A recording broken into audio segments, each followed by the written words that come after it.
আমল কবুল হওয়ার জন্য শর্ত হচ্ছে দুইটি, আকীদা তাওহীদ এবং মানহাজ। সুন্নাহর উলামায়ে কেরামগণ বলেছেন আল্লা ইউবাদা ইল্লাল্লাহ ওয়া আল্লা ইউবাদা ইল্লা বিমা শারা'a। প্রথম শর্ত হচ্ছে ইবাদত বন্দেগী সমস্ত আমল কবুল হওয়ার যে আল্লাহ ছাড়া যেন কারো ইবাদত বন্দেগী না হয়, আল্লাহর সাথে যেন কোনো কিছুকে শরীক না করা হয়।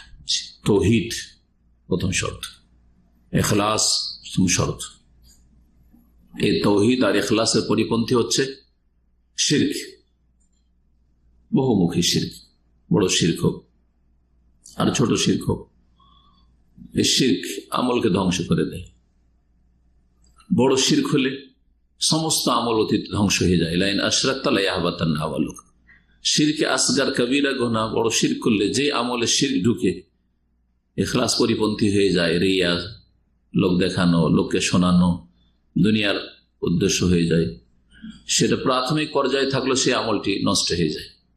আর সেটা যদি একবারে খুব বদ্ধপরিকর পুরোপুরি পার্থিব স্বার্থে সে আমল হয়, তাহলে সেটা বড় শিরকে অনেক সময় পরিণত হয়। ইখলাস বিহীন একবারে, যার ফলে সেটা বড় শিরকে অনেক সময় পরিণত হয়। ওলামারা বলেছেন এগুলো সূক্ষ্ম বিষয়, যার ফলে সমস্ত আমল ধ্বংস হওয়ার আশঙ্কা আছে। এক কথায় ছোট শিরক যদি শিরকে আসগার হয়, যে আমলে শিরকের অনুপ্রবেশ ঘটবে সেই আমলটি ধ্বংস হয়ে যাবে। জি, হাদিসে কুদসি নবী করিম সাল্লাল্লাহু আলাইহি ওয়াসাল্লাম সহিহ মুসলিমে রয়েছে মর্মে, আনা আগনা শুরাকায়ে আনিশ শিরক, আমি শরীকদের মধ্যে সবচাইতে বেশি সর্বাধিক অমুখাপেক্ষী শিরক হতে বা পার্টনারশিপ হতে। ফামান আমেলা আমালান, সুতরাং কেউ যদি আমল করে, তাহলে আমল করলো, আশরাকা ফিহে মাইয়া গায়রি, আমার সাথে অন্য কাউকে শরীক স্থাপন করলো, তারাকতুহু ওয়া শিরকাহু, তাকেও অপরিত্যাগ করি আর তার শিরকি কর্মকাণ্ড আমলগুলিকেও আমি পরিত্যাগ করি, ছেড়ে দিই, কবুল করি না। স্পষ্ট যে আমলগুলিতে শিরক থাকে সে আমল কবুল হয় না। বড় শিরক হলে অতীতের আমল ধ্বংস হয়ে যায়। সংক্ষেপে এতটাই যথেষ্ট এই বিষয়।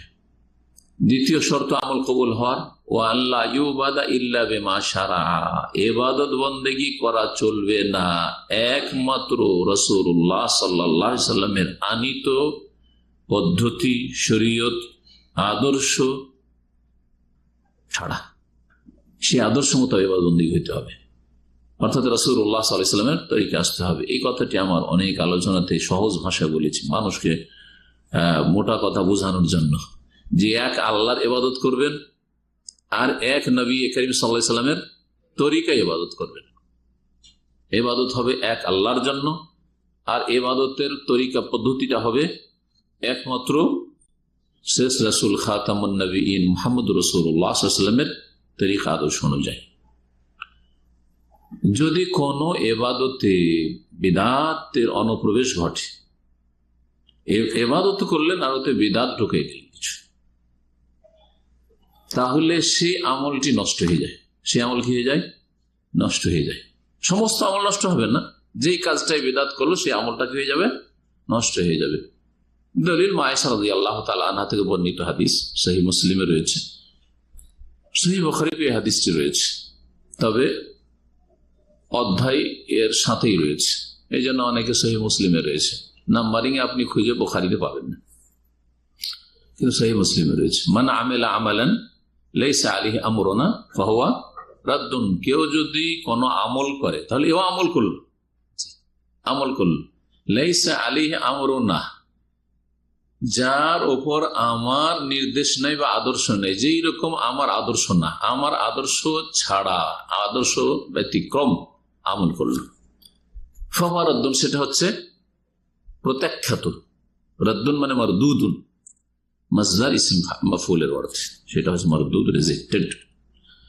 সেই আমলটি তাহলে মারদুদ। এগুলি হচ্ছে মৌলিক নীতিমালা।